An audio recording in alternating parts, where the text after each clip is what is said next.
Welcome to the second morning panel. Just want to introduce myself, Jorge OTERO-PAILOS. I'm in the faculty here in the architecture school. I want to thank Clara for putting together this wonderful conference, which has already given us so much food for thought. We have a very interesting lineup for this panel with three speakers. I'm going to introduce each of them individually as they present. You have the program on the screen. No, we're the green panel, so I guess that's not on the screen. But we're going to start with a paper that was co-written by VERA, PALLAMIN, and VLADIMIR Bartalini, entitled "Space and Culture: Bolivian Immigrants in the Urban Landscape of Sao Paulo." The paper will be presented by Vladimir Bartalini. Bartalini got his PhD in environmental urban structures at the Universidade de Sao Paulo, writing a dissertation about municipal public parks. He got his master's degree at the Faculdade de Arquitetura e Urbanismo da Universidade de Sao Paulo, where he is an associate professor of landscape architecture since 1985. So please welcome Vladimir Bartalini.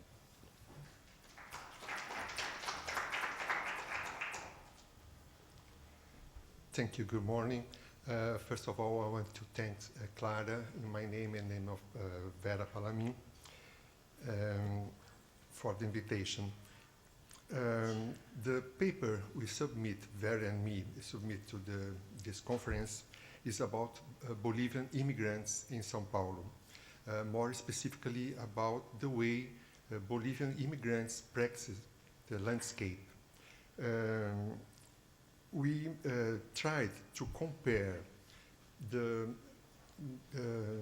usual, the daily, the ordinary spaces where these practices occur or do not occur to the special spaces, the institutional, the official spaces where some events related to Bolivian immigrants take place.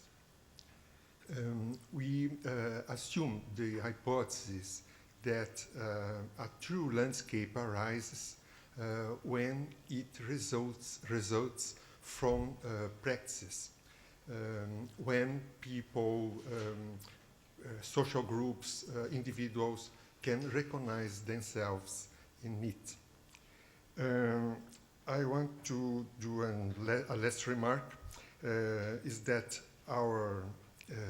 we didn't do sociological or demographic research. We got the data, the social data, demographic data from other studies, other research already done and available. Well,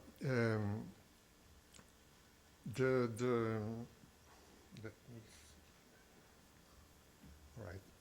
The paper was organized in 4 parts. At first, I'll say something about localities and urban landscape practices in Sao Paulo and inform in a very wide vision the immigrant processes of Sao Paulo. As you know, probably know, Sao Paulo is the biggest city and the most important city in Brazil. Nowadays, in the municipality, about 11 million inhabitants and 18 million in the metropolitan region. It's considered nowadays a melting pot of racial and ethical terms. But it was never like that. It always started in the second half of the 19th century when the coffee exports became the locomotive of Brazilian economy. The farms, the coffee plantation, were located in the state of Sao Paulo under the slavery regime of work. And as the slavery regime of work collapsed, the slaves were replaced by immigrants, Italian at first, Japanese came after. And the São Paulo city benefits from its localization in the convergence point of the net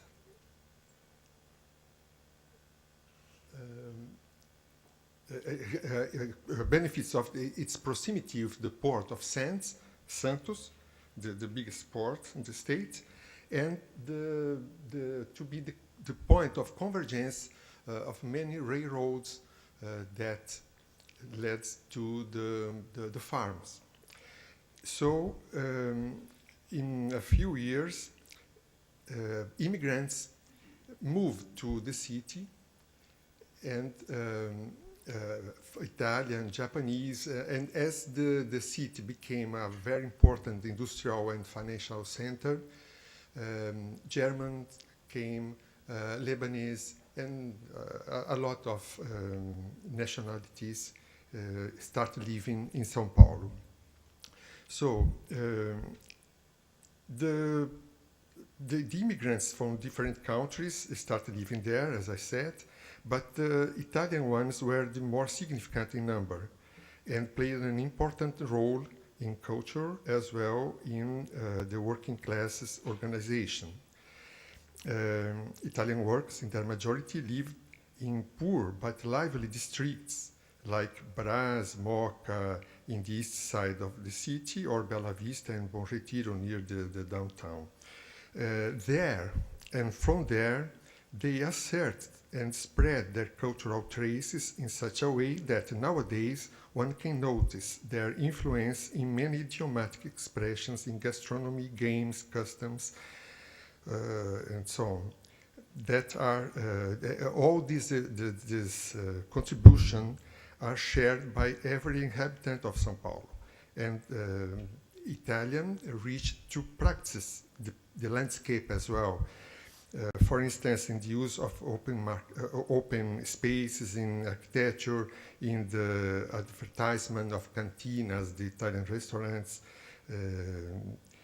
and even in what concerns to Japanese immigrants with their more distant culture, customs, language, and racial physical features, it's possible to confirm the solid way their influence is felt in São Paulo.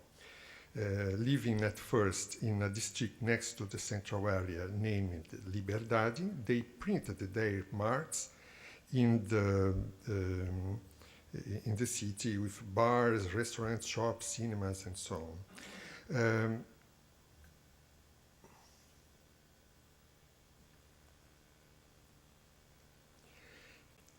These districts where they lived,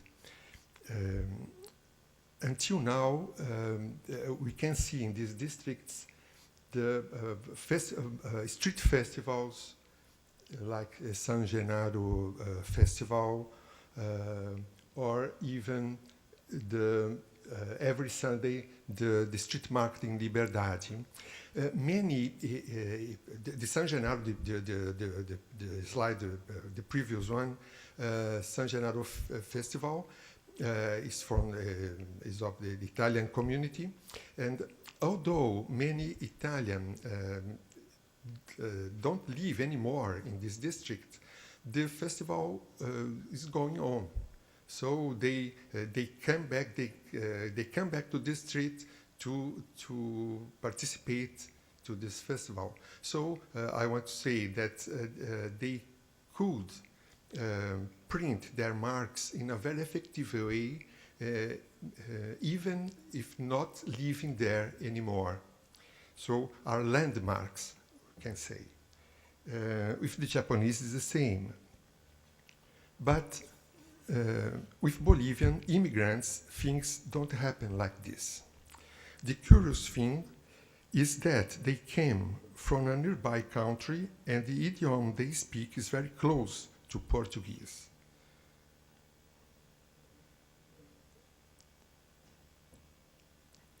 Ironically, many of them live and work in the same districts where, at first, Italian immigrants lived and worked. These districts are, many of them are the same that were that where Italian immigrants lived. Some points can be considered in an attempt to understand the differences between the behavior, let's say, of the Italian immigrants, Japanese immigrants, and Bolivian immigrants. One point is the demographic one. We don't have exact or even reliable statistic data about the number of Bolivians in São Paulo. Some sources inform that they are around 200,000, others the half of this amount. To the dressmaker trade union, they are 8,000 in the city of São Paulo. Nevertheless, all sources agree that many of them are illegal. Among the legal ones, 35,000 are supposed to live in Brás district, the once traditional district of Italian immigrants. Anyway, they are few if compared to the number of Italian immigrants in the first decades of the 20th century or of Japanese immigrants living in São Paulo since the middle of the century. That could explain, in part, their little presence in the urban scene. Another point is the social-economic one. The Bolivian immigration to São Paulo started at the beginnings of the 1950s, mainly for studies purposes. Bolivians were fewer than now. The majority of Bolivian immigrants, however, started coming to São Paulo from 1980s on. The majority has low scholarity level or low qualification in terms of workmanship, and for that reason, they were attracted by jobs in clothing manufacturers. Here, we have to take into account the economic and political crisis in Bolivia in the 70s and the 80s, and in which refers to Brazil, the economic dereglementation and flexibilization that took place by the end of the military regime, with its well-known consequence, among them the weakening or even disappearance of formal links between labor and capital, the increase of informality, the work done at home. It's a quite different condition comparing to the time when Italian and or Japanese immigrants came to Brazil. So the historic moment is different, of course. And a third point to be considered is the cultural, ethical, ethnical, racial point. Taking the risk of using cliches, one can take into account the different moods or behavior of different people. Italians are extrovert, talkative, Japanese are obstinate, persistent, Bolivians are introvert, silent, to explain successful or failure attempts in practicing the landscape. One can also put the lights over the racial features that make Bolivian easily recognized as different, what could bring some difficulties to them. But the Japanese were different as well when they were integrated. Anyway, we must to be cautious. Maybe the clue stay in many reasons, but it's difficult not to consider that poverty and illegal conditions are serious obstacles for the full expression of Bolivian immigrants in public space. They live in small apartments or in houses that have been subdivided in small rooms, like slums, let's say, and rarely they go out.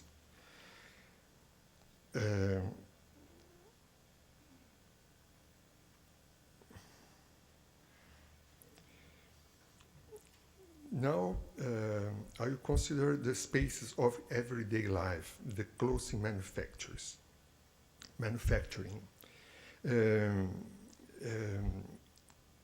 Due to their low scholarity level and lack of professional qualification, many Bolivian immigrants find jobs in clothing manufacturers.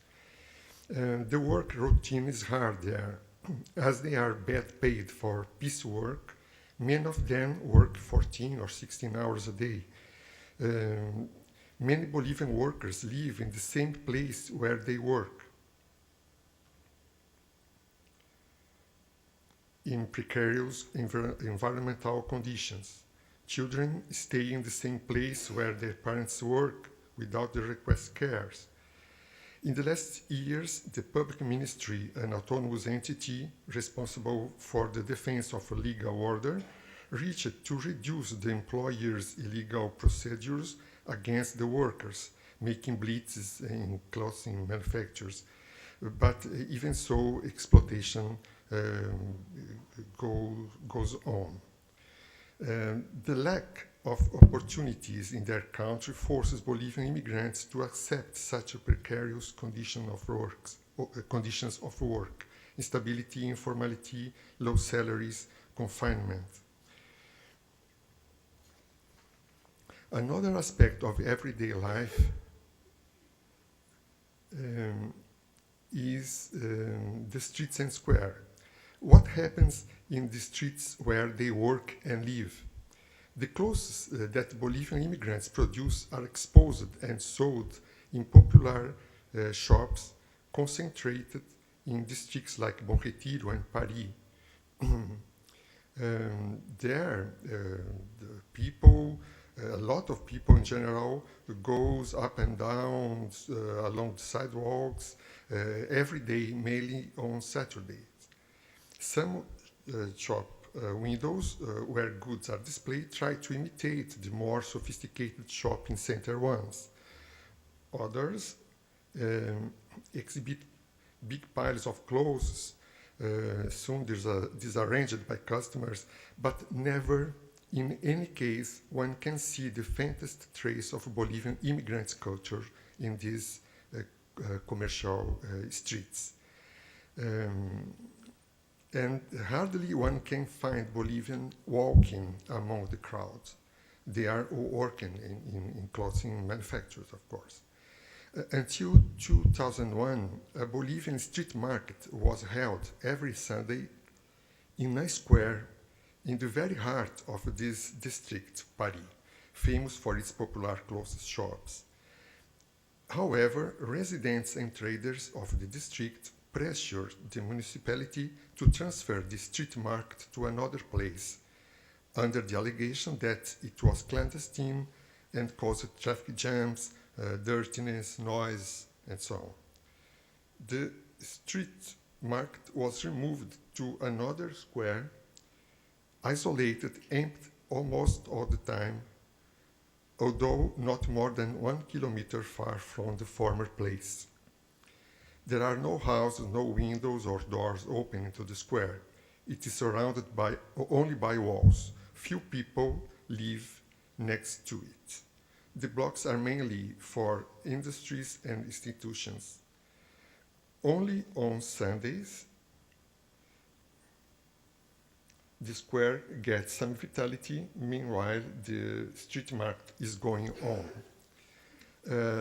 The square name is Cantuta Square. It's a conquest of the Bolivian community, since it is the name of a flower that grows in the Andes and shows the colors of Bolivia's flag. I think that's important to point here that the more people are far from home, the more they turn to their deepest telluric roots. Typical dishes and food are sold in the stalls, as well as some traditional Bolivian wove clothes. They play music. In short, we find there the items we normally find in street markets, but it lacks vitality. Nevertheless, it is an address where they often attend in order to keep a bit of their identity and also to make personal or working contacts. One thing that attracted our attention was an agglomeration of standing people, young people in general, which changed among them a small piece of white paper that they kept carefully. There, in these papers, were written the names, addresses, or telephone numbers of people who were who were demanding work or offering jobs. Yes. Totally apart from the difficulties Bolivian immigrants find in their everyday life to live a full citizen condition, there is an official space where theoretically the integration between Latin America people must occur, the Latin America Memorial. Latin America Memorial is a 20 acres area in Barra Funda district designed by Oscar Niemeyer, inaugurated in 1989, aiming to promote Latin American cultural integration. But only official events are held there. In this point of view, it falsifies the reality lived by Bolivian immigrants in São Paulo. The very way it was planned and built reproduces the old and worn practice of authoritarian regimes to inaugurate monuments. It consists of isolated buildings. To control the time, I will only show, I think that the photographs can speak by themselves. Isolate sculptures, isolate buildings, a very hard pavement square, big one, which can where can stay more than 30,000 people, but it's every day empty except in festival occasions. It's very near from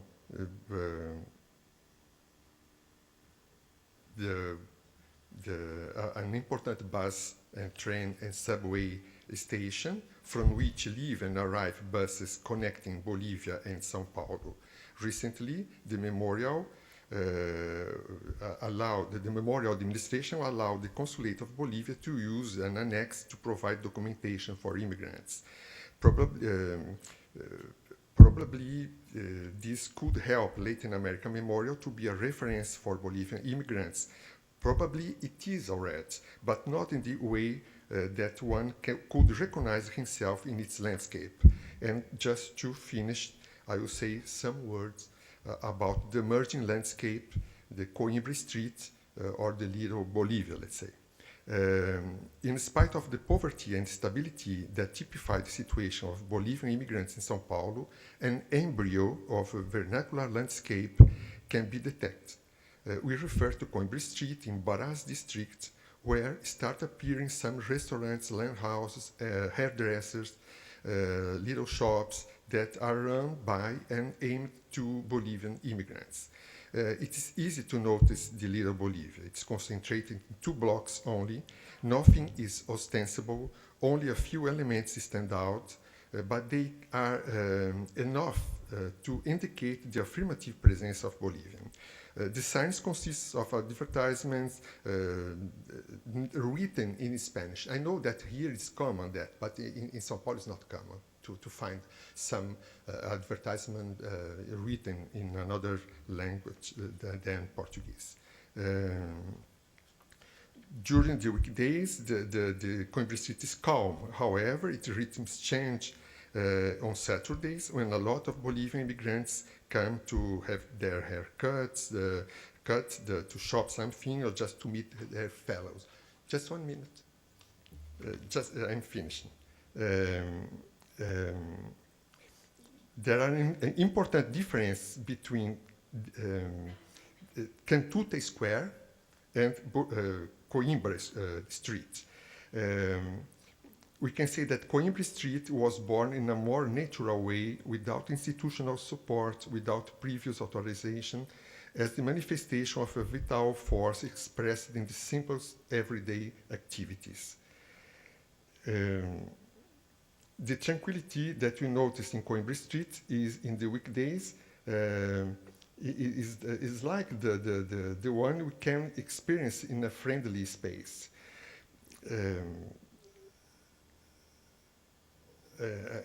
Alain Roger uses a play on words, just to finish now, a play on words that makes sense only in French, but it's very interesting and fits well to refer to one of the most important conditions that landscape offer to us, the comfort to recognize in it. The clue is to read the word paysage, that means landscape, as the sum of pays, what means country, place, and sage, that means sensible, also peaceful, not bellicose, not aggressive. This seems to happen in Coimbra Street. The last slide. The calmness of this bit of Bolivia contrasts strongly with the daily agitation of the streets where the shops and clothing manufacturers are placed and where Bolivian immigrants only have links of work. It also contrasts with the desolated Cantute Square during the weekdays. It contrasts finally with the solemn, almost inaccessible and even inhospitable Latin America Memorial and the streets around it. In Coimbra Street, it's possible to have a long and relaxing talk with Bolivian immigrants, despite their complaints about prejudice or hostility they suffer, even in a disguised way. Bolivian immigrants we approached by chance in Coimbra Street seems to be more talkative and secure than others we met in other places. It seems that there they feel at home. It seems that a vernacular landscape is coming up there. Excuse me, thank you very much.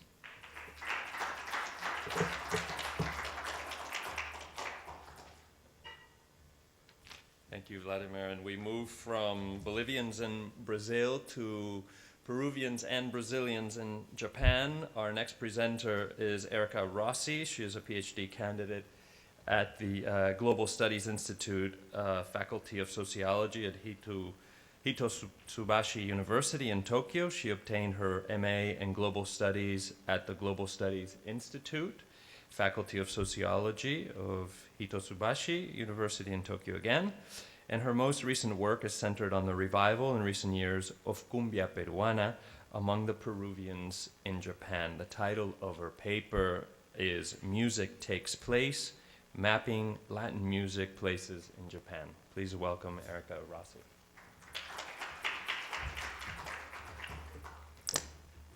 Thank you, and thank you, Clara, for the invitation. Well, today I'm proposing a musical perspective on transnational Latin Americanism. Since late 2004, my research has focused on how Peruvian migrants has produced plays through music. And today, in particular, I will deal with Peruvian migrants' music practices in Japan. So let me start with some theoretical premises. So why music? I find music suitable for the understanding of migration and transnationalism in 4 aspects. First, mobility is the essential characteristic of sound. In this respect, music has the power to cross spaces, to cross borders, create places, destroy them, and remaking them anew. Secondly, music often spread as a consequence of human movement. That is, migrant populations often brought their music with them to the new areas of settlement.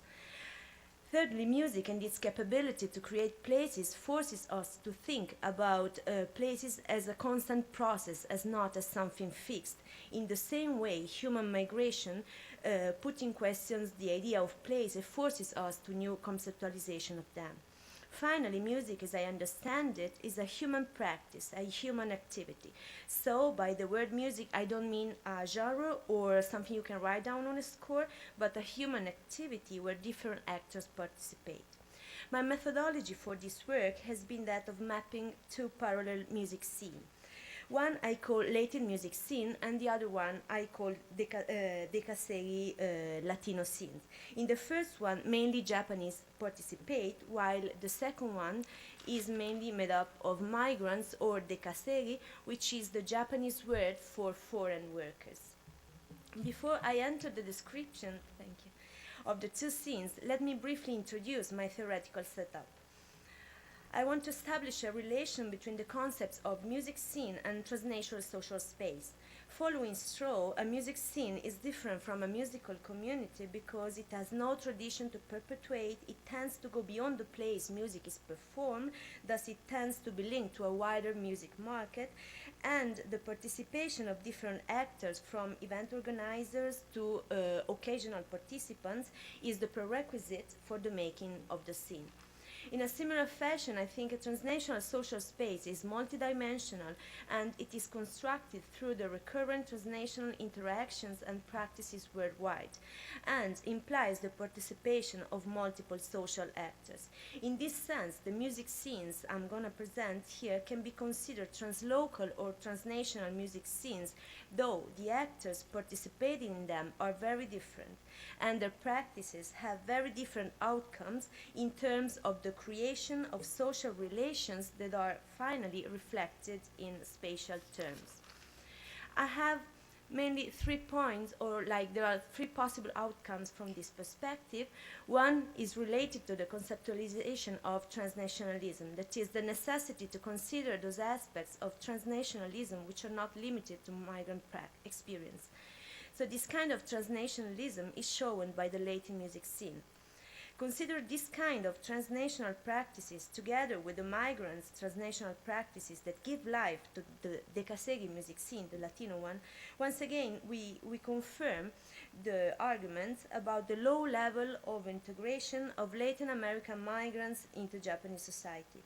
To describe this situation, specifically, I use the expression coined by Professor Kajita in what I think is the most complete work ever written about Latin Americans in Japan. That is Kao no Mienai Teijusha, that's invisible residents. And thirdly, I want to argue that the processes that underpin the two scenes are reflected in special practices that reveals the imbalances in the relation between Peruvian migrants as a case in point for the Latinos in Japan and their relation with Japanese society. So before I enter the concrete descriptions of the scene, let me give me a brief panorama about Peruvians in Japan because probably it's not a very well-known theme. So, as a consequence of the new economic growth during the 80s, at the end of the 80s, Japan was affected with a serious shortage of labor force in its manufacturing industry, especially automobile and home electronics sector. So, after years of discussion, finally the new immigration law was issued in 1990. The law allowed all Latin American of Japanese descent until the third generation to enter Japan with a permanent visa of 3 years. In this sense, the law was based on a racial prejudice, according to which Japanese descendants were considered to be easily assimilated into Japanese society in virtue of the degree of their Japanese blood. The migrants were called Dekasegi Rodosha, that is, temporary workers. And 90.6%, these data are updated to 2005, were employed in factories related to the automobile and home electronic sectors. For this reason, the Dekasegi workers is characterized as the one employed in the 3K jobs, that is Kitanai dirty, Kitsui hard, and Kiken dangerous. Another main characteristic is that the Dekasegi, the temporary workers, entered Japan as flexible labor force to be moved according to labor market needs. This mobility is so good for the Japanese labor market and to some extent to the migrants because it was very easy to skip from one job to another, was in fact a great hindrance to the integration of foreign workers into Japanese society. In fact, together with the fact that Japan until now does not have an immigration policy, the flexibility of migrants has prevented them to accumulate the necessary social capital for an effective integration. For this reason, the Dekasegi are invisible residents. That is, they are no more residents in the sense that they are well established in Japan. 20 years have passed since they first entered the country, but still their faces are unseen to mainstream Japanese society. So I argue that this situation is reflected in music practices too. This is a very simple handmade map of Japan, but the majority of Peruvians are located in the industrial areas or Kanto, Chubu, and Kinki regions. And these are also the places where the main dekasegi scenes are to be found. On the contrary, the main Latin music scenes, that is the one made of the Japanese, are to be found also in Tokyo, which is the capital, the biggest city in Kanto area, Nagoya and Osaka, but in the center of the city. So we have, for Tokyo, we have the Roppongi, which is the entertainment center of the city. We have a small area called Sakai for Nagoya, and we have a very restricted area in Osaka made up of 2 or 3 clubs, no more.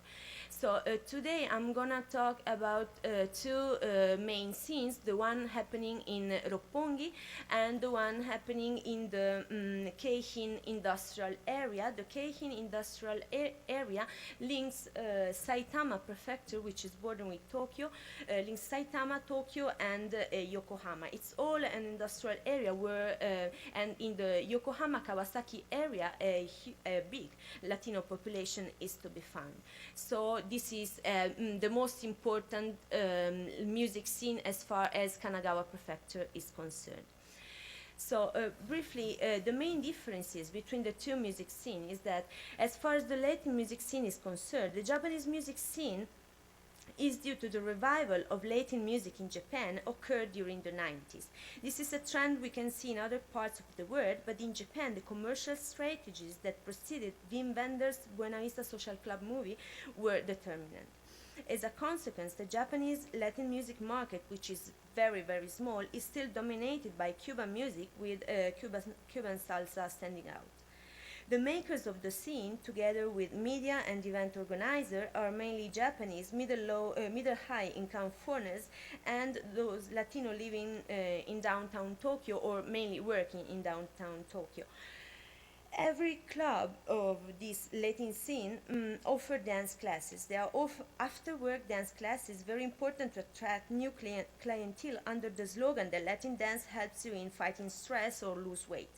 So in the words of Japanese percussionist friend of mine, salsa boom is nothing but diet boom.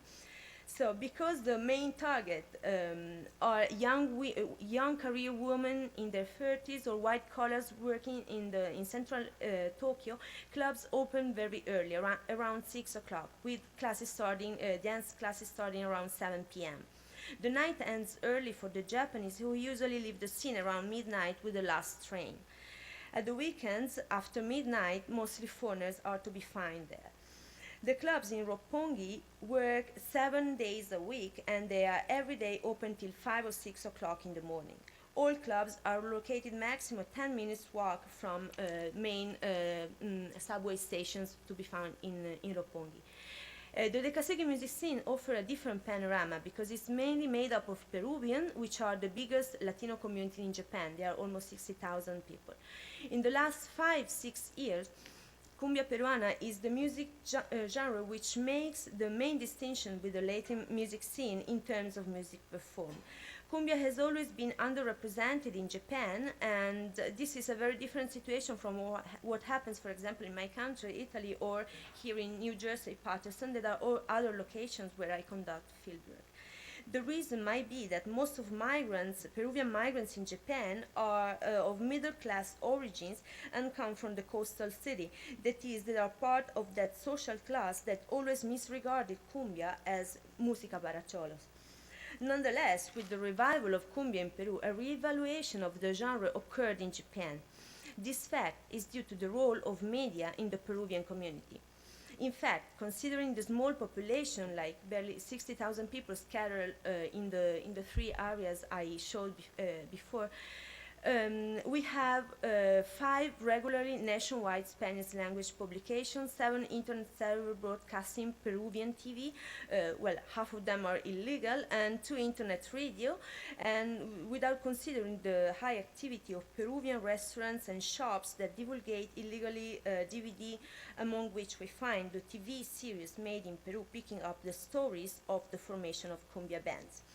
So as far as the scene, this is also part of the scene, which usually starts later after midnight, and takes place just once a week, mainly on Saturday, because, well, the hard work schedules in Japanese factories, and because of the low economic power of migrants' population, there would not be clientele during other weekdays. So the clubs, in order to keep cheap prices, are located far away from train stations, often amidst industrial areas or countryside. In fact, it is not uncommon that they offer pickup service for those coming by train. Next, I will show you not pictures, but a small video I edited because, well, a documentary is part of my PhD thesis, so I picked up some material from my ethnographic work, and I'm gonna show you what I said right now in a very simple 3 minutes video, and with music.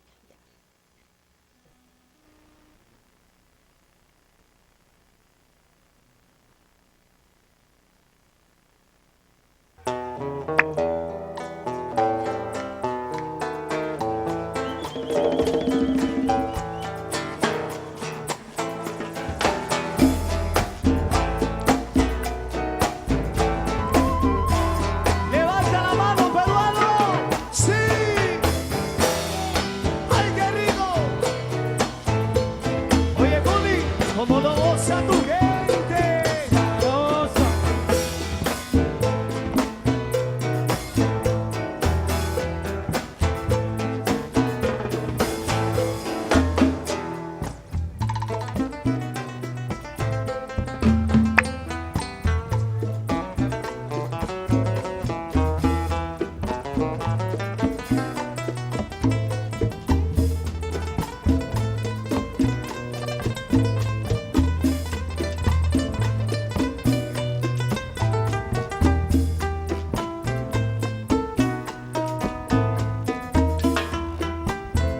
Dice mi colo que, dame break, percusionista, Juan Carlos. Ay. Dice, suénalo, sonero, suénalo, suénalo, sonero, suénalo.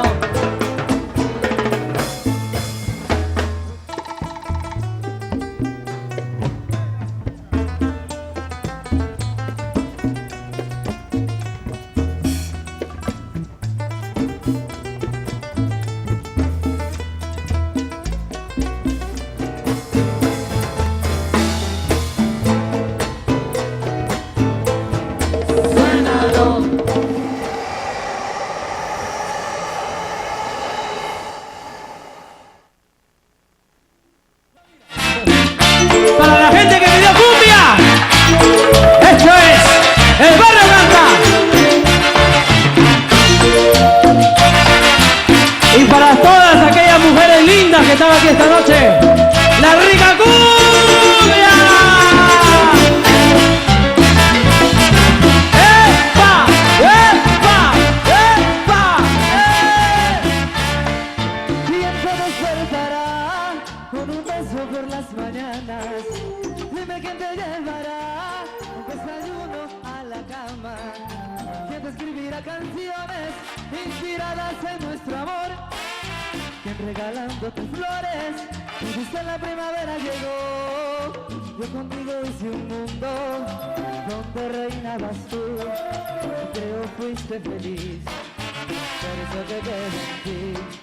Y creo fuiste feliz, por eso te quedé en ti. Y hoy te vas, te vas, te vas, te vas. Pero sé que por algo te hace comparar. No creo ser mejor, fui diferente y nada más. Y ese tema muy especial. I had to simplify a bit But what I was trying to demonstrate is that both themes are transnational, but in different aspects. One, the Latin music scene, though maintaining a local color, is linked to a wider community of taste formed around Latin music. The other, the Decasegui one, is made possible by migrants' practices of media consumption and their participation into the country of origins music scene. Though this difference should raise questions about the social factors that makes this possible, in the sense that the two scenes, especially the two I've shown now, are very close, actually between Roppongi and, it was Yokohama Kawasaki area. There are like 30 minutes by train, which is nothing in an area like Kanto area. So in spite of this fact, there is really no communication between the two scenes, and it reveals in some sense the low level of communication between migrants community and Japanese society. And migrants' transnational practices are undoubtedly places for self-expression. That is, through music, businesses are set up and bands are formed. And this point has been very much strengthened by Japanese scholars. However, especially using the concept of transnationalism from below, they try to demonstrate how migrants really express themselves through ethnic business and things of the like. However, the intensity of transnational practices on the behalf of Peruvian migrants are not limited to music. They span fields as various as education, food, and shopping. In this sense, transnational practices were vital in sustaining Peruvian community during these 2 years, but at the same time reinforced its isolation from Japanese society. If we see it in another way, unwillingly, it legitimated the Decasegui discourse introduced by Japanese society that had no reason during these 20 years, and this is very much a debate right now in Japan.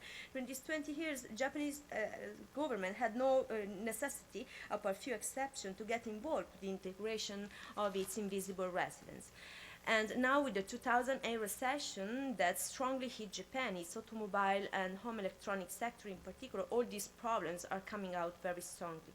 So Japan should stop seeing its migrants as Decasegui in order not only to develop an immigration policy, but to help the same migrants to abandon their Decasegui mentality.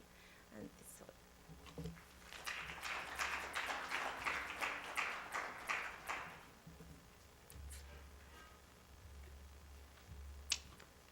Thank you, Erika. Our next speaker is Rosa Cervera. She obtained her PhD from the Polytechnic University in Madrid. She is now a professor and director of the master's program in architectural design in the city at the University of Alcalá, and she's the former dean of the school. She's the co-director since 1993 of Architecture and Bionic International Workshop in Cuenca, Spain, and a partner in CERVERA and Pios Architects. She has received several national and international architectural awards, longer than we can mention here. And the title of her paper today is City Inside a City, Latin American Immigration in the Neighborhood of Tetuán, Valdeacereas in Madrid. Thank you. Please welcome Rosa. Thank you very much.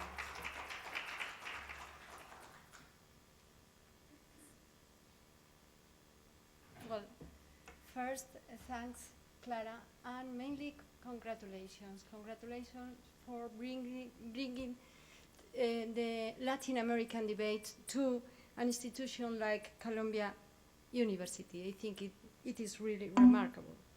So, we are talking these days about these people. This is the city of El Alto in La Paz, Bolivia, people that is forced to move around the world because economical reasons.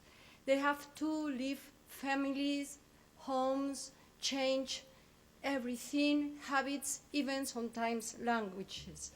Most of them coming from South America and Central America to Spain. We are focusing on this theme. In Spain, the phenomenon of immigration is really recent, of course, in the contemporary Spain, not in our long history. In the last decade, we have increased immigration from the 2% of the total population to the 17%. We have more than 4,800,000 legal immigrants and an unknown number of illegal. And the largest communities are Ecuadorians, Bolivians, and Colombians. Here is the map of the people coming to Spain, and Latin American are mainly based on the East Coast, the Mediterranean coast, and of course in Madrid. Does immigration mean social segregation? The two main concerns of immigrants are jobs and housing. And access to housing depends on access to work. So we find here the link between the social aspect and the spatial aspect. As an architect, I am going to talk about the spatial aspect of immigration. How do immigrant communities occupy, live the city? Are there reasons for that way of occupation, or how to improve these settlements are the questions to start. But mainly, is the issue properly considered at the academia? It's properly considered in university? So we decided that it was not, and it was in our university, Alcalá University, very close to Madrid, in the Máster Universitario of Proyecto Avanzado de Arquitectura y Ciudad, we decided to focus on this theme. Here is my school, and we work in the city of Madrid, where we have now more than 800,000 immigrants, most of them Latin American, in a process, immigration process linked to the construction boom we have lived the last 10, 15 years, and now is recently stopped. Where the immigrants are located in the city is a very important question. We have had a very intense process of internal migrations, of national migrations, between 1955 and 1970. 1 million people came from the rural areas to or small towns to Madrid. So we have dealt with this problem. And there are proven theses that show that internal immigrants place close to the roads that link or that lead to their hometowns. How the foreign immigrants' places are located in the city? Well, they are placed in a first periphery neighborhoods of low-income workers neighborhoods, but also in the center areas, in different neighborhoods, with low and with high incomes.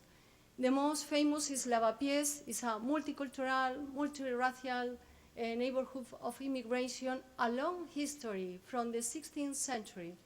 We are working on Tetuán, Cuatro Caminos, in the northern part of the city. This is the area, the total area. You can see two different urban fabric.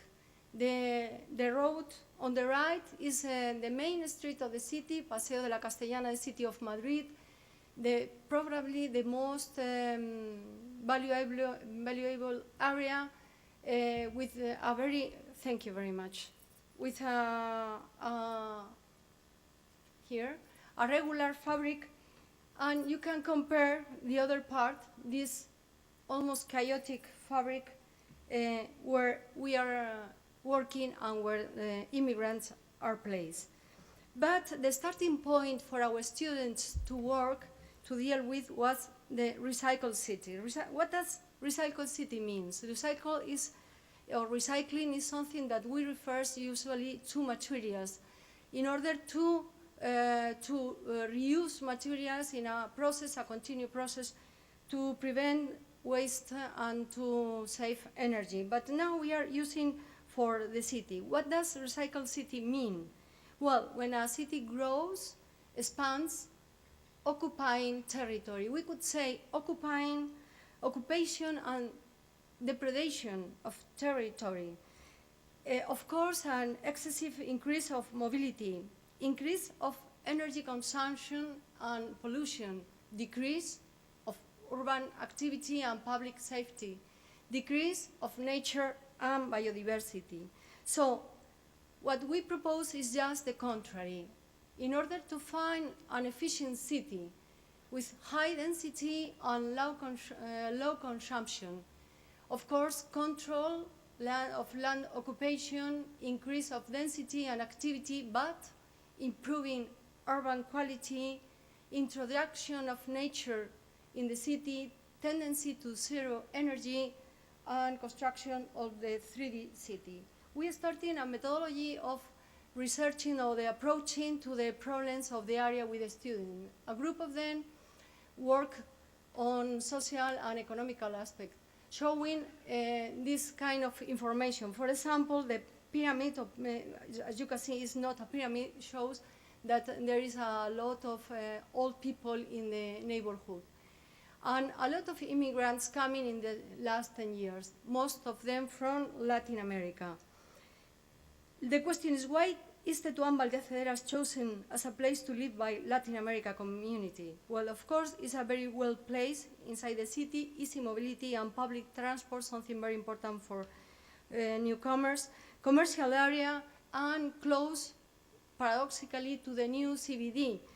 Here you can see a map of the many lines, subway and buses around the city. And here is the new district, the most valuable and representative area of the city, with all these buildings down by famous architects. You can see from inside the building how close we are. So the second question should be, why then Tetuán is a neighborhood for immigrant community? Well, of course, there are historical and geographical reasons that produce a permanent degradation of the built environment, that produce a permanent low prices of housing. These were conclusions that the students arrived.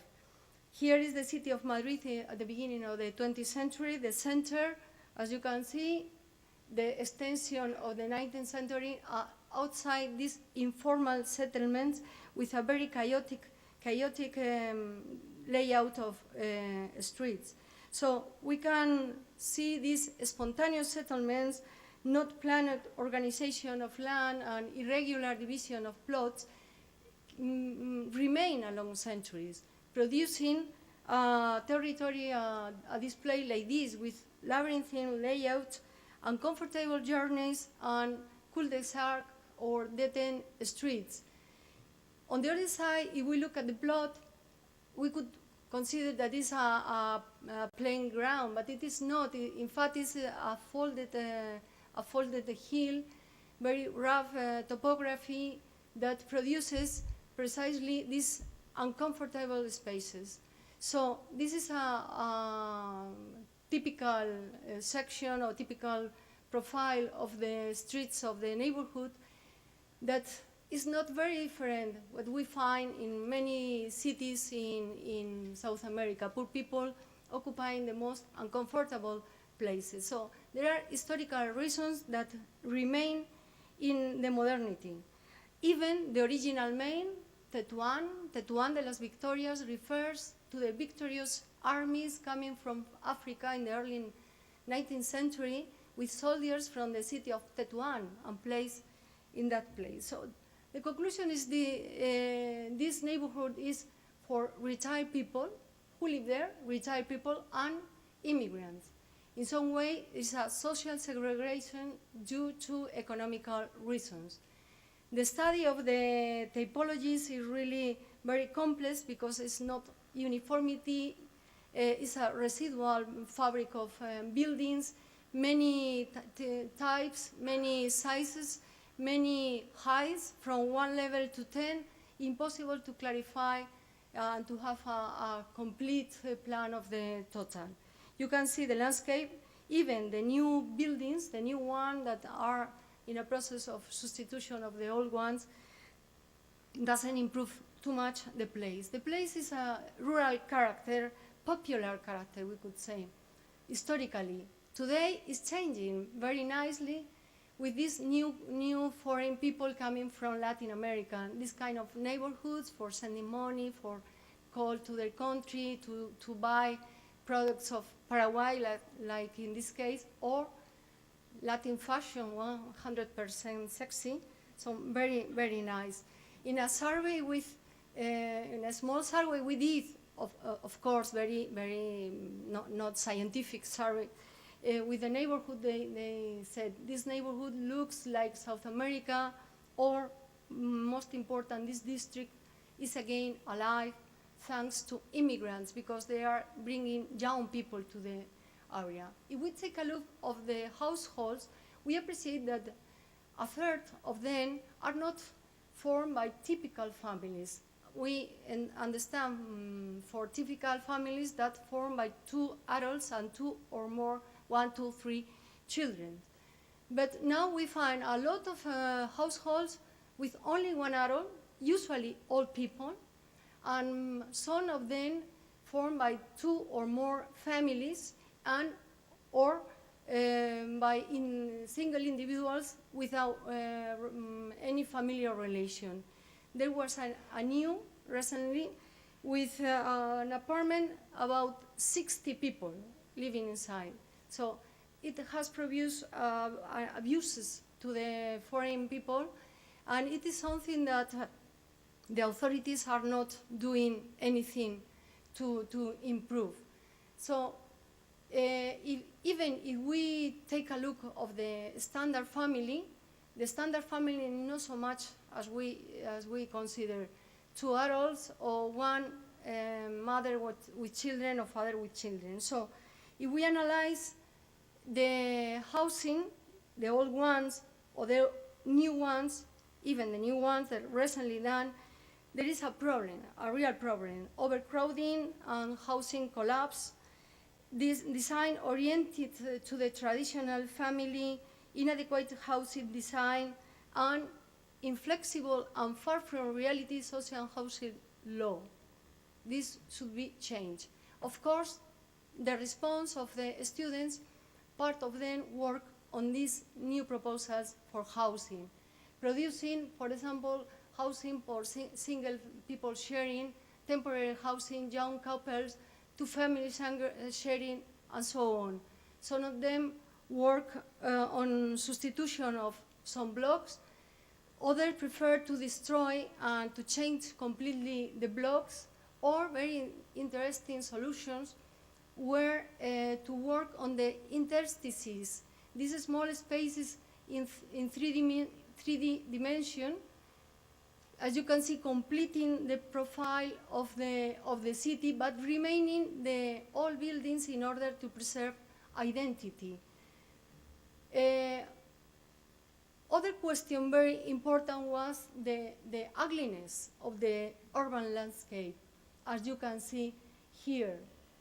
If we ask again to the residents, some of them said, what I most like is that there are all kinds of shops. What I don't like is the lack of security, badly lit streets, and so on. Or what I most like is that you can find everything and cheap. It is cheap, but I don't like it's not ROSA street, and so on. Or more extremely, I don't like anything. This place is a shit. So I think a public space is a right for citizens and a guarantee for the integration of immigrants. Some of the students work in this line, open public spaces, making a sponginess and sponge the city to proportionate places for gathering, generating this kind of squares. Or another solution, very smart solution, 2 corridors crossing the uncomfortable journeys. But this corridor was trying to do was to avoid the slopes and the go up and down of the streets, generating like a bridge, green corridors, green bridge corridors that could even have buildings over, or a net of green spaces, not only in the ground level, but in the roof level, and even trying to find some indicators, sustainability indicators about that. Another idea was to compensate activity very intense in this area with the almost no activity in this other, generating cultural center or different markets in the opposite part of the plot, or even working inside the blocks, liberating space inside these blocks and generating like a second grid of green spaces inside. So this is here are the real authors of the work. People, as you can see, most of them coming from Latin America. So here we find again the transnationalism links between countries, and in the rear part you can see University of Alcalá. The University of Alcalá was founded 500 years ago, precisely to educate civil servants who had to travel to then called New World. Again, the trip going back, going forth from one area to other of the world. Here is the book almost finished that we are preparing about the things we have been working these last 2 years about the recycled city. Thank you very much.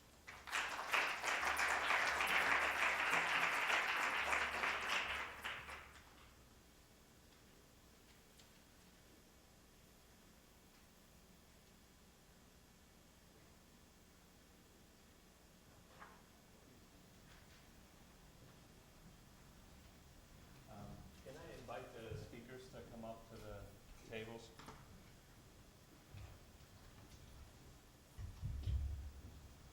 Vladimir, you can take two seats since you have two.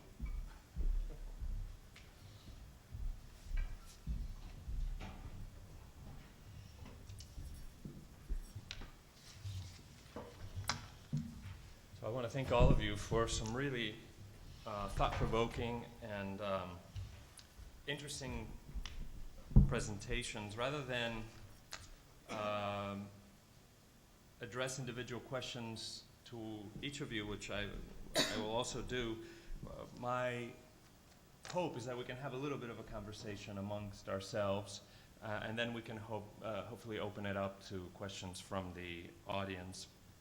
So just to briefly remark on what I think are some of the themes that tie the presentations together and which we could talk about. It seems to me that the three presentations deal in one way or another with the human cost of the liberalization of economies and the ways in which people have developed coping mechanisms to deal with those costs and the traumas of displacement. In the case of Rosa, I thought it was very interesting. Even you begin with your title of City Within a City, would suggest the importance and the relative independence of neighborhoods, a city understood as a series of neighborhoods.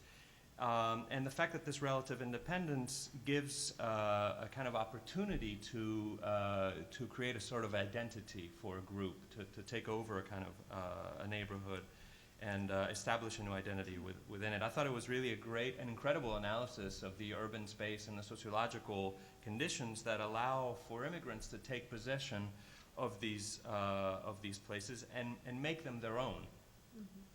And it was really you gave us a really interesting picture of what's happening in terms of the aging population, the undesirability of the place over time for locals, and how certain populations are in a sense forced into that public space. And I thought that as a pedagogical exercise, which you presented it as a kind of as a studio, it was really a great pedagogical exercise for students to engage in, and it resonates with the notion, the larger notion of immigrant neighborhoods, which Vladimir, you also dealt with, and of course we've dealt with some of these in other panels, like in talking about, in the morning we were talking about Buenos Aires, but also people mentioned New York, the Lower East Side, and so on. So this typology of the immigrant neighborhood is really quite interesting, and maybe something we can also talk about, what makes an immigrant neighborhood. These kind of transitional neighborhoods, and I would like to propose this word, you know, that we think about this notion of transition, the transitional neighborhood, a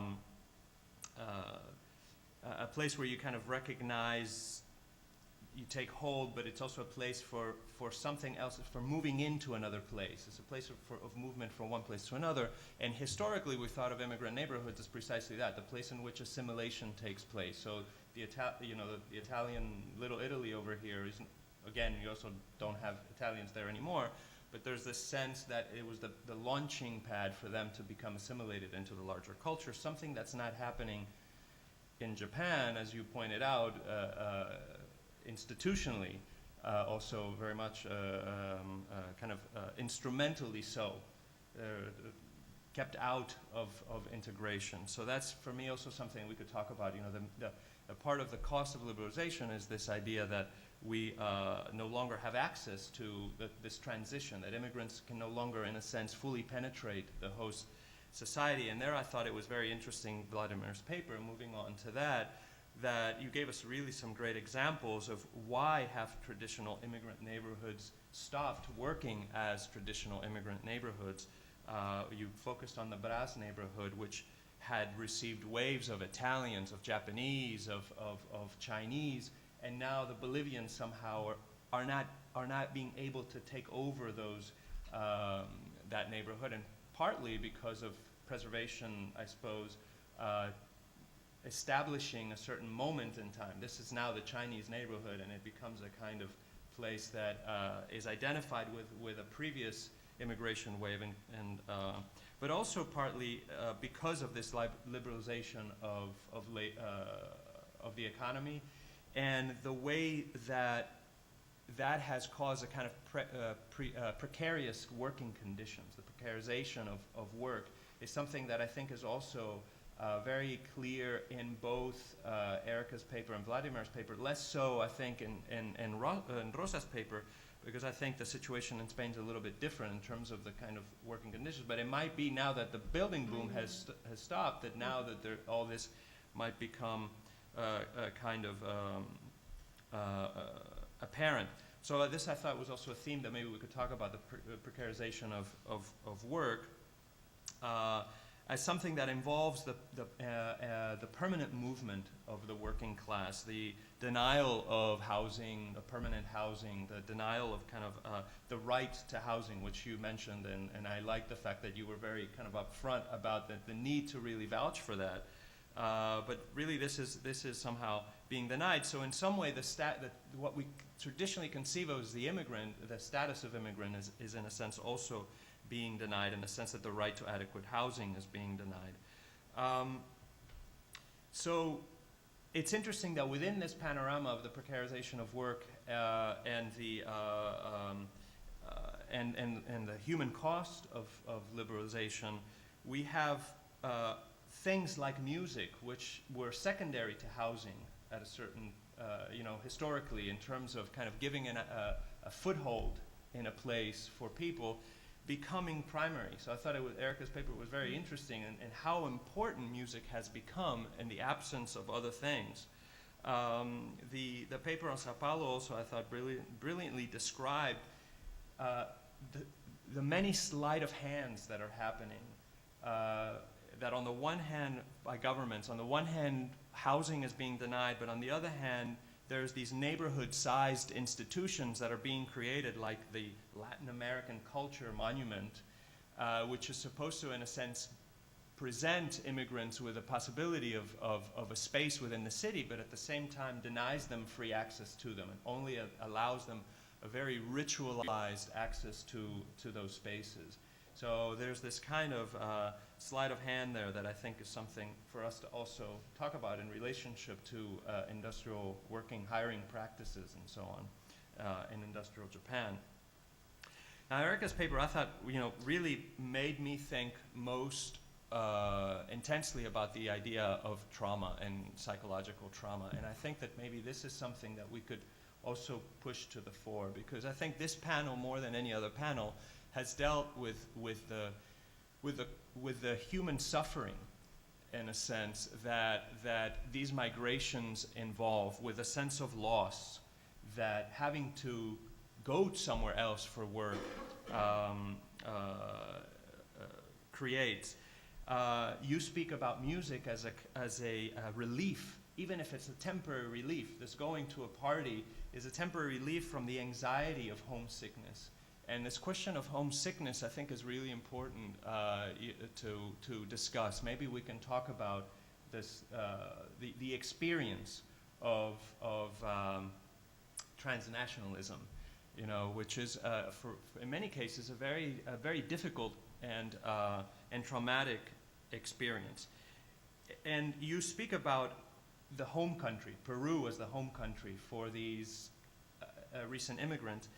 Maybe I could replace that with motherland, and you'll see why I do that, because I think instrumentally, you know, you signal towards the importance of the emotional, but I felt like we didn't get far enough there, and maybe we can draw some of that out. And I was thinking in particular of the mother in the motherland, less the land, but more the mother. And I was thinking of Winnicott, who was, you know, one of the founders of child psychology.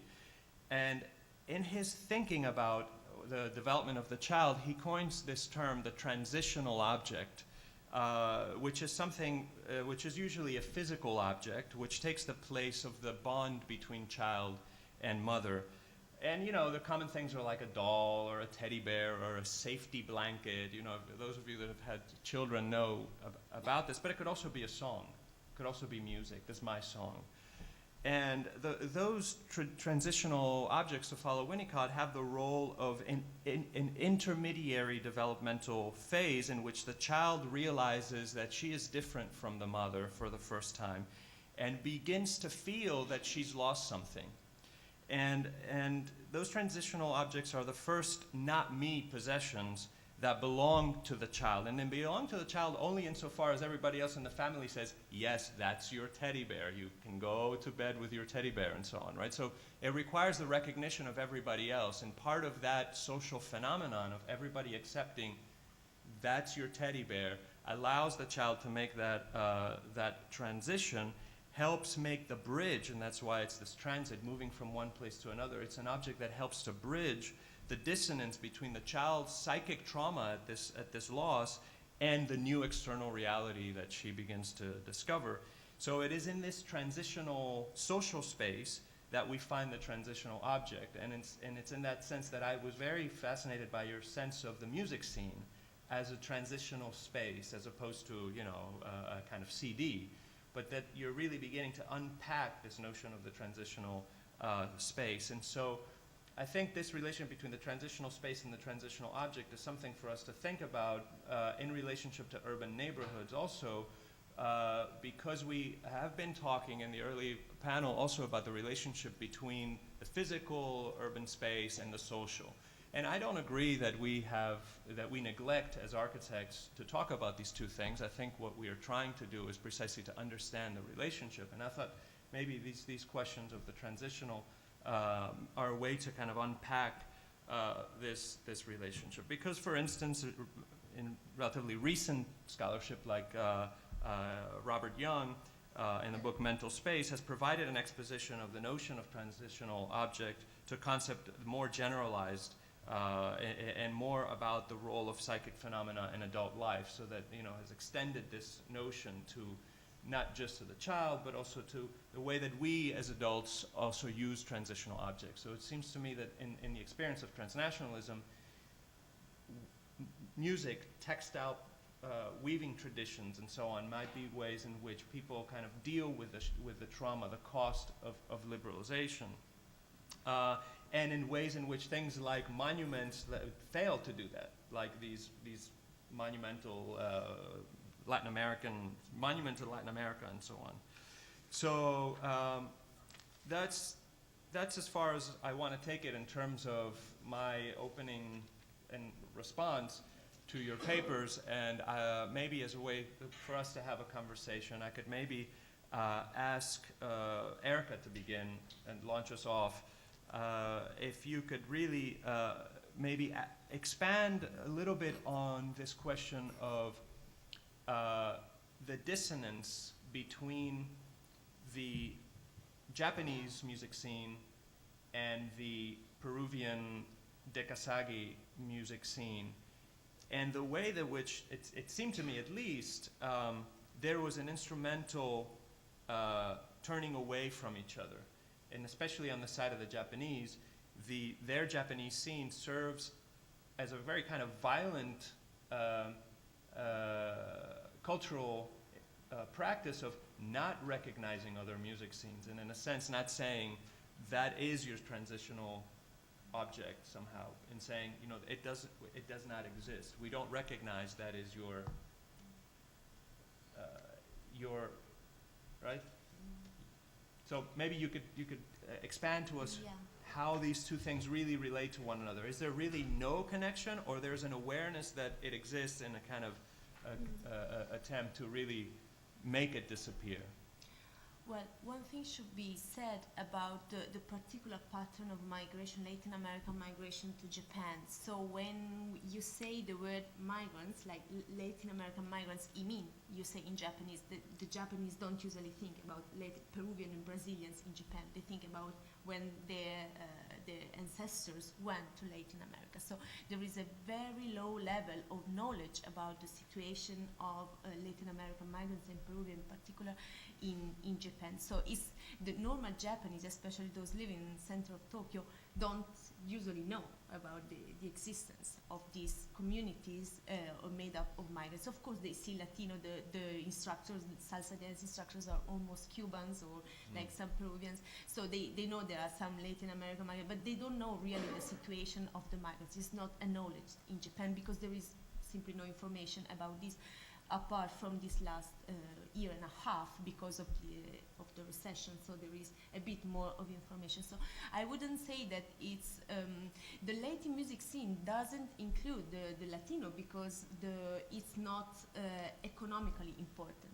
So even if you talk to producers, usually distributors of Latin music, they are not interested in the market made up of Latino residents, whether Peruvians or Argentinians, because they are not, they don't spend money in that, and they don't participate actively, economically speaking, in the market. So apart from the fact that most of them don't know that there are like Latin American migrants in Japan, they're not interested in their participation because the But is that true, even that Japanese don't know that there are Peruvians in their country? I mean, how can that be? They know, of course, now 20 years have passed, so people living in central Nagoya, for example, or people living in Yokohama, which is an area historically we won't say full of migrants, but with many foreigners. So, but they don't know the situation. They are just the dekasegi. They are those working in the factories, but they don't really have a concrete image of what means. Like if you go to Spain or here in the United States or in my country, Italy, the migrants is a very visible presence. So you know, and you see it in the street, and ethnic business are very present. But for example, like there are areas I would say some part in Kanagawa prefecture and some part in Aichi prefecture, where you can see a kind of integration because of closeness. But maybe on this question of the visibility, you know, there's something quite disturbing about the acceptance of the invisible, and I wanted to maybe turn to you, Vladimir, because I had a real trouble with your use of the word paysage. And your seeming acceptance of that as a way to describe the Bolivian presence in Brazil as a kind of tranquil presence, and it seemed to me that some of the kind of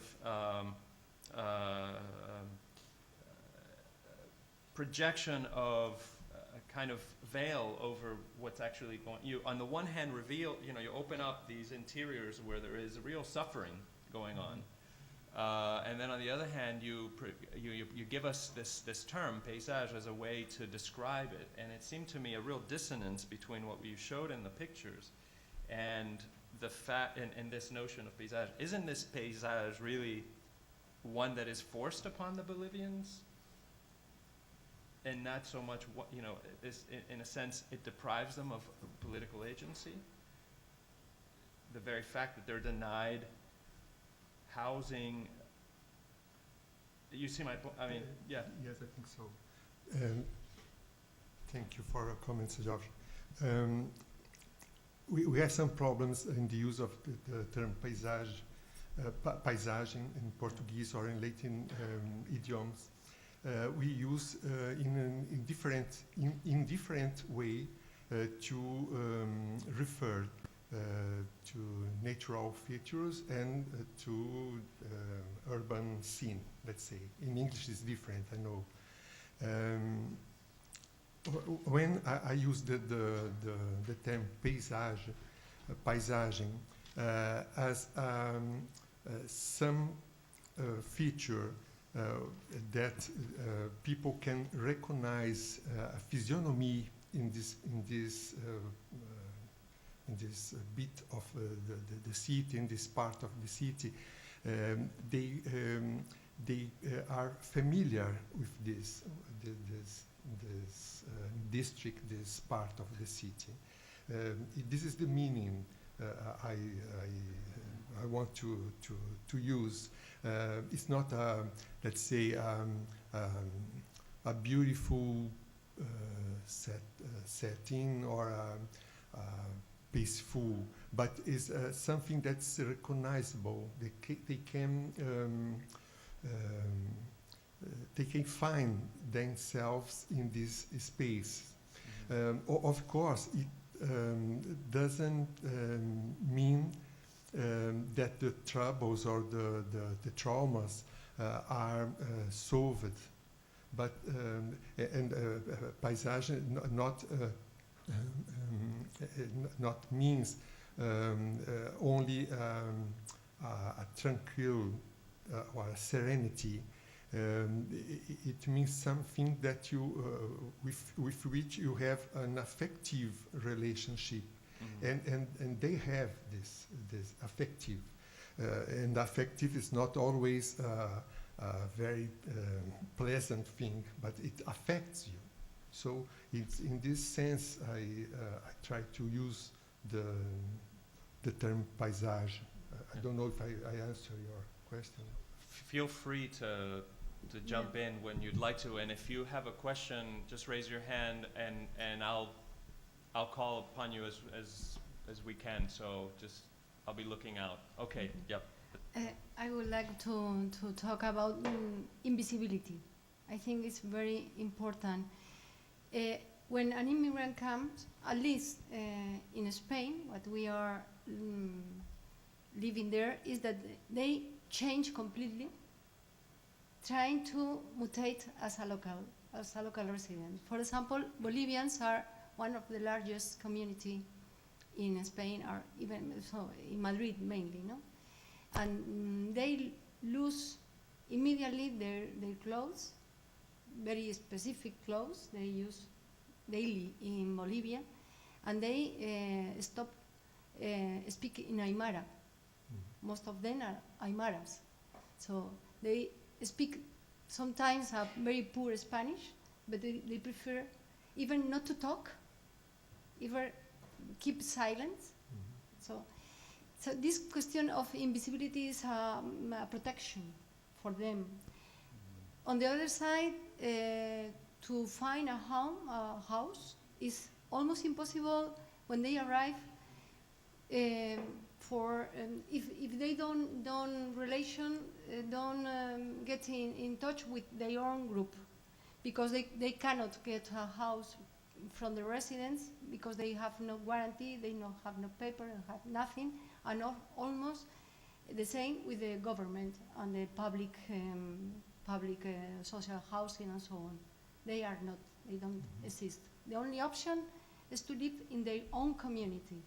And here is another strange question. It's not only to to improve something emotional, that it is, of course, but it is a necessity. And this necessity has become something perverse that produces a lot of abuses in housing, precisely, because all this conflict, you know? So invisibility is like an arm, shield to protect themselves against circumstances, no? But keep inside abuses. Is there a microphone? Because there was a question from the audience. Over there. I have a comment. Speak. First to Jorge and then also to Erika and a question. Jorge, I understand what you were saying in some ways about this relocation of culture. But I think I want to resist the metaphor of the teddy bear and the child, especially because I think immigrant communities bring with them this kind of continuous, complex, heterogeneous set of cultural practices that really allows them to kind of insert themselves in not so much cope but renegotiate space. And I think it's really important to think about the metaphors and analysis that we use, not to maybe pathologize a little bit, although I understand that it's traumatic in structure. Erika, I loved your paper. I thought it was really great. And I would ask you to think through a little bit this moment that you mark of life, who you're still. And there's been a lot written, right, on When I Make the Social Club. And I think part of it has been in the context of Cuba and what it represents is kind of nostalgia for pre-revolutionary Cuba. When it's transformed in the space of Tokyo, I was really struck by the visual images that you showed us. Because as you were playing this song, which is very slow, you sped up the tempo of the city, you know, driving through the city. And I think there's something to be said about that temporality. And I wonder, part of the reason that song becomes so important is a kind of slow down practice in a cityscape that where everything, time is very sped up. And then also in terms of fashion, I noticed in the images, you know, what we normally see is very both individuated spaces in Tokyo, right? Where people keep to themselves quite a bit in the private sense, but also dress up. In the shots you showed us, there's a dressing down. And I wonder if that's just in the shots, but also that kind of familiarity, social sensuality, perhaps, that is also working, you know, in this affective landscape with perhaps this working breath. Do you want to respond to that, Erika? Okay.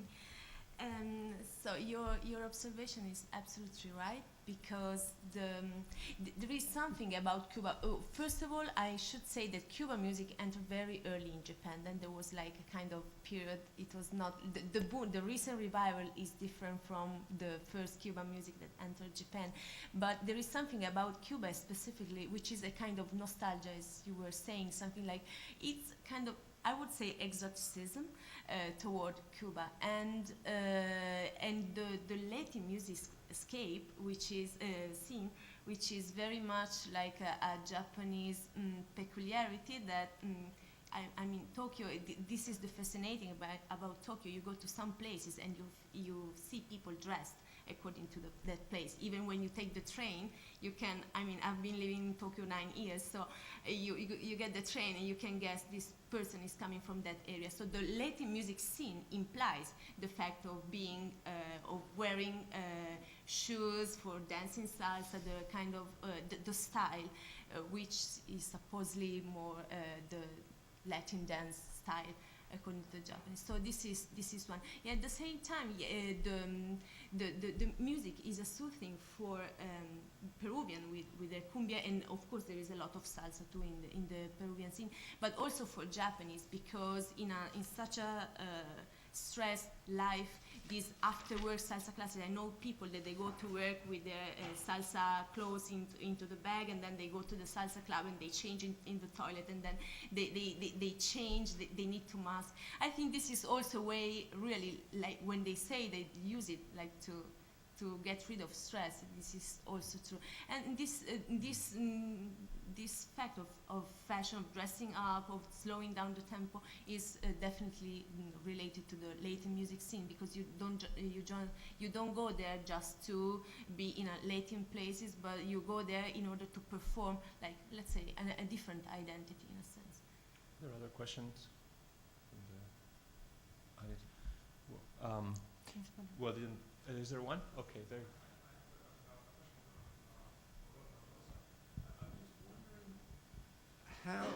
Thank you. How you and your students have thought about the issue of sort of given the reality of real estate markets. I don't know specifically how they work in Madrid, but I sort of can imagine some basic things. It seems like some of the design plans that your students were coming up with involved eliminating some of the kind of geographical and layout kind of defects of the neighborhood that had made it a low rent area, which had enabled these sort of marginal groups to live there. And how have you thought about the issue that if some of those defects are eliminated, it might cease to be a low rent neighborhood, and that might initiate a process of displacement? Is that a factor? Yes, I understand, because this was the first question the students did at the beginning. We cannot displace people. This is not the solution. No, of course.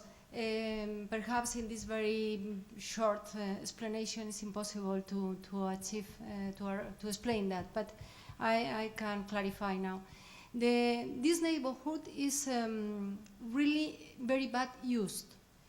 I mean, with this is the compactness, the density, the feeling of density is very high because it's very dark, it's very narrow, uncomfortable.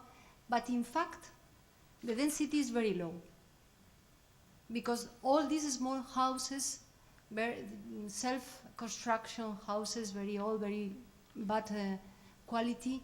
So it's very easy to compensate the density. If you remove a part of the area, you can increase in another part. So that was a departure point for all people working there. You cannot displace people living here. So the proposals are proposals done by students, architects, all of them, master degree, but anyway, are academic proposals, you see. But all of them were aware about these themes, and they have to give a solution to this.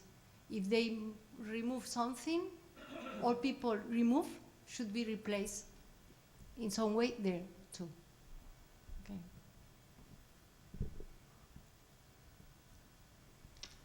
Back. Maybe in the back, and then we'll take both questions, and then we can respond. Hi. I wonder if there's any like urban policy or municipal policies that are directed specifically at the immigrant communities, like exclusionary, because I understand that people are sort of marginalized by the economic conditions, but I wonder if there's any specific urban policy that's been created to kind of further marginalize the Peruvians, Bolivians, Colombians, Ecuadorians, etc. Okay. Let's take the other question, and we can address that also.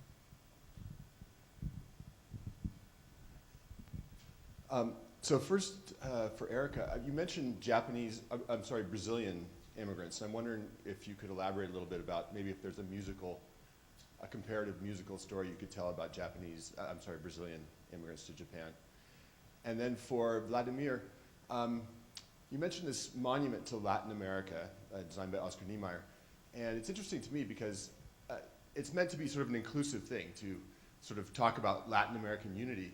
And yet it's being used as sort of a ghettoized space for performing Bolivian culture. And I wonder if this is maybe analogous to, one thing that surprises me in Brazil is Latin America seems to be somewhere else, and these immigrants are called Latinos. And so I wonder if maybe there's kind of an analogy there. Yes, answer to... Maybe we can, Yeah, whoever wants to take the mic, please do. Well, about policies, this is, for example, in the case of Spain and in the case of Madrid, regarding public, governmental or local or regional, there are not urban policies regarding immigrants. And it's a question I did just 1 week before I come here in a forum. I had the chance to ask directly to high responsibles of the city hall, for example.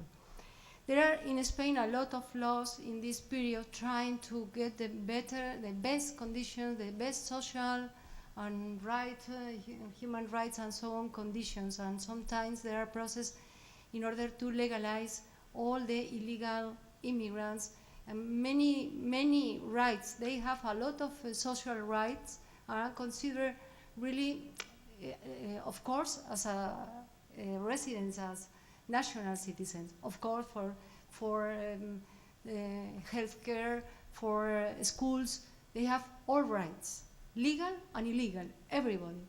But I think the process is going so fast that is nothing done in the spatial and urban and housing aspects. There is a lack, a complete lack, and I think it's time to do it. Probably if you analyze a neighborhood like this with this holistic view, it is very easy to find solutions, but probably it is not done by the city hall or regional or national governments. I think this is a lack really very important to improve. Thank you. About the urban policies, in the case of Bolivian immigrants, in physical terms, we have not, because the way Bolivian concentrate in São Paulo is different from the normal way immigrants used to stay there. We cannot consider as a ghetto, not an ethnic insertion, not as a peripheric or suburban agglomeration, nor as a camp of refugees, let's say. Although they concentrate in certain districts, they don't characterize this district as in a such strong way like Italian or Japanese did. So I think it's not possible to have spatial and space political. But on the other hand, if we consider the legal condition, there are some initiatives, some things that Bolivian government are providing documents for them, and it's like an agreement between Bolivian consulate and Brazilian entities to facilitate the documentation of the illegal ones. Even in the health policies, something is going on in hospitals that are let's say, specialized in afford Bolivian some help in their health. Another point you comment is about the way Brazilians see Latin America. It's the first time that we receive a Latin American immigration in São Paulo. We never had this immigration, this kind of migration before, so it's a novelty for us. Of course, there are many problems to assimilate them, because I think that they are poor, they are illegal, many things that I said. But one thing that we can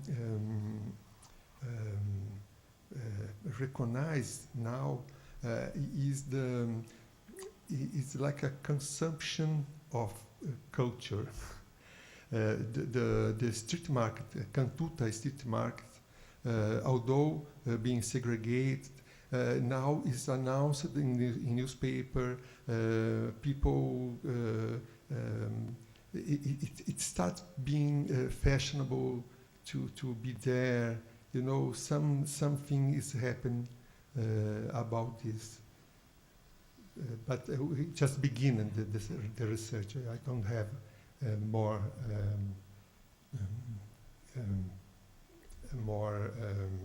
strong answer to give you. We've come to the, I think, end of our time here for this panel, but I would like, since there's so many questions in the air and you had one pending, I would like to suggest that we maybe have the conversation over lunch, since we have some time for that, and we reconvene at 2:40, is that correct? So please join me in thanking our panelists for their presentations.